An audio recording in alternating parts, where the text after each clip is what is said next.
Assalamualaikum warahmatullahi wabarakatuh. Sebelumnya perkenalkan, nama saya Putri Laila Sasmita dengan NIM 2130106042 dari kelas Debio 4B. Di sini saya akan sedikit menjelaskan tentang kelainan kelebihan jari atau disebut juga dengan polidaktili. Polidaktili adalah kondisi ketika seseorang memiliki lebih dari 20 jari. Tumbuhnya jari tambahan dapat terjadi di jari tangan atau jari kaki. Umumnya, jari tambahan tersebut tumbuh sangat kecil dan tidak berfungsi dengan baik dibandingkan jari-jari lainnya. Polidaktili ini dapat terjadi pada masa kehamilan, tepatnya pada minggu ke-9 hingga ke-12. Pada masa itu, janin mulai mengalami proses pembentukan kaki dan tangan yang mulanya terbentuk seperti dayung. Seiring waktu akan terjadi pembelahan pada kaki dan tangan tersebut sehingga membentuk jari-jari di kaki dan tangan janin. Pada janin yang menderita polidaktili, proses pembelahan tersebut mengalami gangguan sehingga membentuk jari tambahan. Polidaktili ini disebabkan oleh gangguan pada proses pembentukan jari-jari tangan atau kaki janin pada masa kehamilan.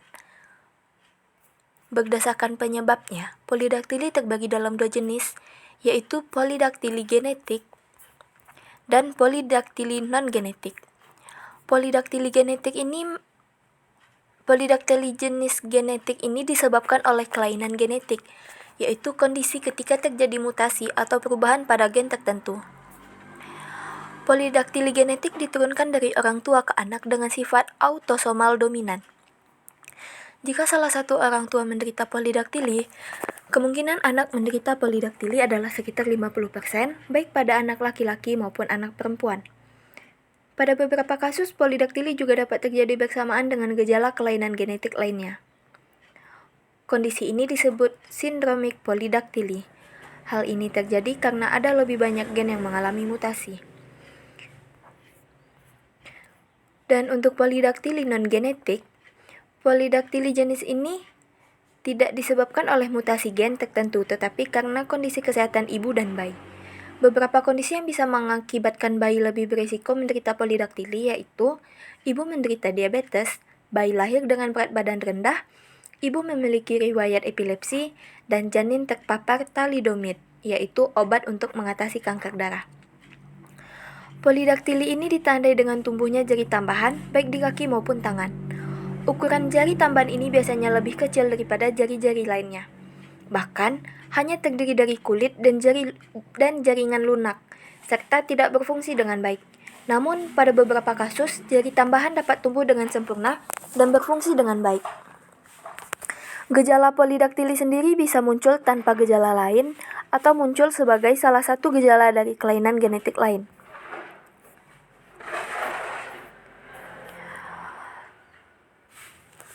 Polidaktili dapat terdeteksi lebih awal pada pemeriksaan USG kehamilan. Namun dokter biasanya mendiagnosis polidaktili melalui pemeriksaan fisik ketika bayi baru lahir. Selain melakukan pemeriksaan fisik, dokter juga akan menjalankan foto ronsen. Pemeriksaan ini dapat mendeteksi jika jari tambahan melekat dengan jari lain atau jika jari tambahan memiliki tulang dan sendi. Melalui foto ronsen, dokter bisa menentukan jenis pengobatan yang akan dilakukan. Dokter juga dapat melakukan tes genetik untuk mendeteksi mutasi gen tertentu, terutama jika pasien memiliki riwayat kelainan genetik dalam keluarga. Untuk pengobatan polidaktili tergantung pada bentuk dan lokasi tumbuhnya jari tambahan. Metode penanganan polidaktili sendiri bertujuan untuk menghilangkan jari tambahan sehingga dapat memperbaiki penampilan, serta fungsi tangan dan kaki, salah satunya agar kaki dapat memakai sepatu dengan normal. Metode penanganan polidaktili yang dapat dilakukan oleh dokter yaitu klip vaskular. Pada prosedur ini, dokter akan menjepit pangkal jari tambahan dengan klip vaskular. Tujuannya adalah untuk menghentikan aliran darah ke jari tambahan sehingga jari tersebut mati. Setelah 1-2 minggu, dokter akan menanggalkan jari tambahan tersebut. Metode ini dilakukan jika jari tambahan hanya terdiri dari jaringan lunak dan tidak melekat ke tulang jari di sebelahnya. Prosedur ini tidak menimbulkan rasa sakit atau mengakibatkan gangguan aliran darah. Yang kedua, dengan cara mengoperasinya. Operasi dapat dilakukan jika jari tambahan terbentuk dengan sempurna atau melekat dengan tulang dan sendi. Operasi ini dilakukan di rumah sakit, tapi tidak memerlukan rawat inap. Makin sempurna terbentuknya jari tambahan, makin rumit pula operasi yang akan dilakukan dokter. Setelah menjalani operasi, pasien akan diminta untuk menggunakan gips atau bidai selama beberapa minggu atau bulan.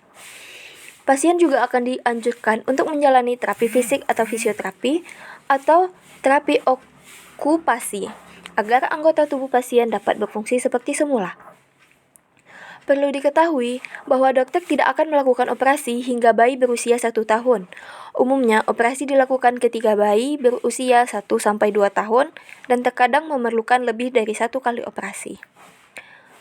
Yang ketiga yaitu dengan cara komplikasi polidaktili. Polidaktili dapat menyebabkan penderitanya sulit mengenakan alas kaki, terutama pada polidaktili praksial. Kesulitan dan nyeri saat memakai sepatu juga dapat terjadi pada beberapa penderita polidaktili praksial di kaki. Hal ini karena pada penderita tersebut, jari tambahan dapat menyebabkan jari jempol kaki bengkok. Penderita polidaktili juga dapat merasakan malu dan kurang percaya diri terhadap penampilannya. Selain itu, penderita juga rentan mengalami perundungan atau bullying. Untuk pencegahan polidaktili ini sulit dicegah dikarenakan penyakit ini tergolong kelainan genetik. Namun, ada beberapa upaya yang dapat dilakukan oleh calon ibu untuk menurunkan resiko janin menderita polidaktili, yaitu yang pertama menjalani kontrol kehamilan secara rutin untuk mendeteksi kelainan pada janin sejak dini. Yang kedua yaitu berkonsultasi dengan dokter jika perlu mengkonsumsi obat-obatan tertentu saat hamil. Yang ketiga yaitu tidak mengkonsumsi minuman beralkohol dan tidak menyalahgunakan nafza dan tidak merokok saat hamil. Selanjutnya mengkonsumsi makanan bergizi lengkap dan seimbang serta menjalani tes genetik sebelum merencanakan kehamilan. Baiklah, mungkin hanya itu saja yang dapat saya jelaskan sedikit tentang polidaktili. Jikalau ada kesalahan ataupun kekurangan saya mohon maaf. Saya akhiri dengan wabillahi taufiq wal hidayah. Assalamualaikum warahmatullahi wabarakatuh.